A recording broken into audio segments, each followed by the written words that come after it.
भगवान श्री कृष्ण की लीला।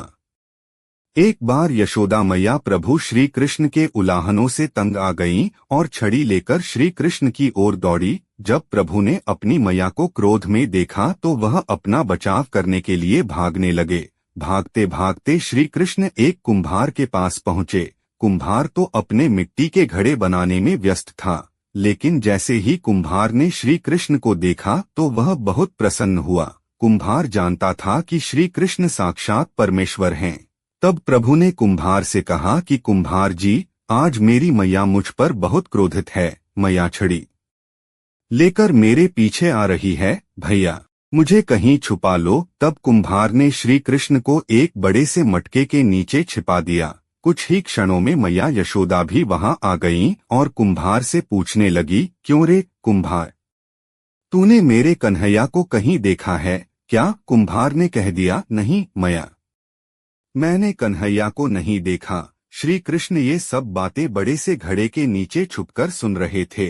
मैया तो वहां से चली गईं। अब प्रभु श्री कृष्ण कुम्हार से कहते हैं, कुम्हार जी, यदि मैया चली गई हो तो मुझे इस घड़े से बाहर निकालो। कुम्हार बोला, ऐसे नहीं प्रभु जी, पहले मुझे 84 लाख यानियों के बंधन से मुक्त करने का वचन दो। भगवान मुस्कुराए और कहा, ठीक है, मैं तुम्हें 84 लाख योनियों से मुक्त करने का वचन देता हूँ। अब तो मुझे बाहर निकाल दो। कुम्हार कहने लगा, मुझे अकेले नहीं प्रभु जी, मेरे परिवार के सभी लोगों को भी 84 लाख योनियों के बंधन से मुक्त करने का वचन दोगे तो मैं आपको इस घड़े से बाहर निकालूंगा। प्रभु जी कहते हैं, चलो ठीक है, उनको भी 84 लाख योनियों के बंधन से मुक्त होने का मैं वचन देता हूँ। अब तो मुझे घड़े से बाहर निकाल दो। अब कुम्हार कहता है, बस प्रभु जी, एक विनती और है, उसे भी पूरा करने का वचन दे दो तो मैं आपको घड़े से बाहर निकाल दूंगा। भगवान बोले, वो भी बता दे, क्या कहना चाहते हो? कुम्हार कहने लगा,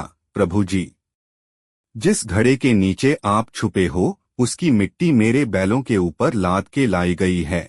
मेरे इन बैलों को भी 84 के बंधन से मुक्त करने का वचन दो। भगवान ने कुम्हार के प्रेम पर प्रसन्न होकर उन बैलों को भी 84 के बंधन से मुक्त होने का वचन दिया। प्रभु बोले, अब तो तुम्हारी सब इच्छा पूरी हो गई, अब तो मुझे घड़े से बाहर निकाल दो। तब कुम्हार कहता है, अभी नहीं भगवान, बस एक अंतिम इच्छा और है, उसे भी पूरा कर दीजिए। और वो ये है, जो भी प्राणी हम दोनों के बीच के इस संवाद को सुनेगा उसे भी आप 84 लाख योनियों के बंधन से मुक्त करोगे। बस यह वचन दे दो तो मैं आपको इस घड़े से बाहर निकाल दूंगा। कुम्हार की प्रेम भरी बातों को सुनकर प्रभु श्री कृष्ण बहुत खुश हुए और कुम्हार की इस इच्छा को भी पूरा करने का वचन दिया।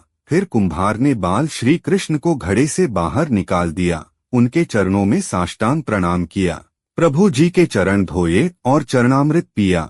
अपनी पूरी झोंपड़ी में चरणामृत का छिड़काव किया और प्रभु जी के गले लगकर इतना रोए कि प्रभु में ही विलीन हो गए। जरा सोच करके देखिए, जो बाल श्री कृष्ण 7 कोस लंबे चौड़े गोवर्धन पर्वत को अपनी इक्किनी अंगुली पर उठा सकते हैं, तो क्या वो एक घड़ा नहीं उठा सकते थे?